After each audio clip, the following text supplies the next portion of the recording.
Senior যুগ্ম আহ্বায়ক, যিনি অক্লান্ত পরিশ্রম করে আজকের এই চিত্রাঙ্গন প্রতিযোগিতার সার্বিক ব্যবস্থাপনা করেছে। রংপুর মহানগর যুব দলের সিনিয়র যুগ্ম আহ্বায়ক, সাবেক সফল ছাত্রনেতা মোহাম্মদ জহির আলম নয়ন।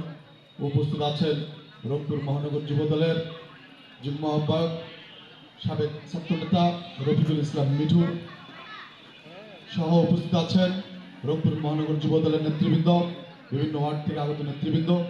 সামনে বসে আছে আমার সন্তান সমতুল্য অনেক ছোট ছোট শিশু কিশোর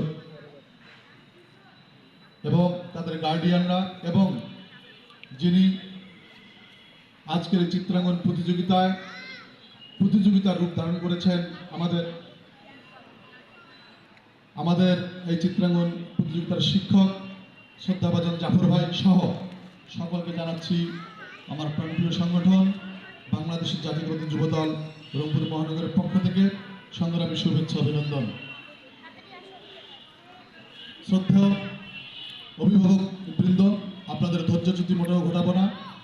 আমরা এদিকে যেহেতু পুরস্কার আমাদের নিজের হাতেই দিব, আমাদের শিক্ষক ওদিকে গিয়ে এটির মূল্যায়ন করছে, এর ফাঁকেই আমরা দু একটি কথা বলতে চাই, তারই এই ব্যবস্থাপনা। আজকে শহীদ প্রেসিডেন্ট জিয়াউর রহমান বাংলাদেশের স্বাধীনতা ঘোষণার পর বাংলাদেশকে নিয়ে সবসময় ভালো চিন্তা করেছেন, শিশুদেরকে নিয়ে চিন্তা করেছেন, কিশোরদেরকে নিয়ে চিন্তা করেছেন। তারই ধারাবাহিকতায় আমরা আজকের এই আয়োজন করতে পেরেছি। আমরা আশা করব আজকের শিশু, যেনারা আগামী দিনের ভবিষ্যৎ, আমরা নিজে সরেজমিনে থেকে দেখেছি এই সমস্ত শিশুদের চিত্রাঙ্গন এত সুন্দর, এত মনোমুগ্ধকর, আমি নিজেই কিন্তু অবাক বিস্মিত হয়েছি যে তারা এত অল্প বয়সে এত সুন্দর সুন্দর চিত্রাঙ্গন করছে।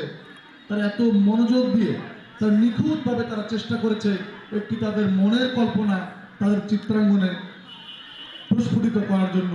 এজন্য আমি এই শিশু কিশোরদেরকে এবং তাদের অভিভাবকদেরকে আন্তরিকভাবে ধন্যবাদ জানাবো, এবং অভিভাবকদেরকে বলবো এই সমস্ত বাচ্চাদেরকে আপনারা দিক নির্দেশনা দিচ্ছেন, তাদেরকে যেভাবে মূল্যায়ন করছেন, তাদের সময়কে যেভাবে আপনারা তাদের সঙ্গে থেকে যেভাবে আপনারা সময় দিচ্ছেন, আপনারা অভিভাবকরা আগামী দিনে এই শিশুদেরকে আপনারা মানুষের মতো মানুষ করবেন।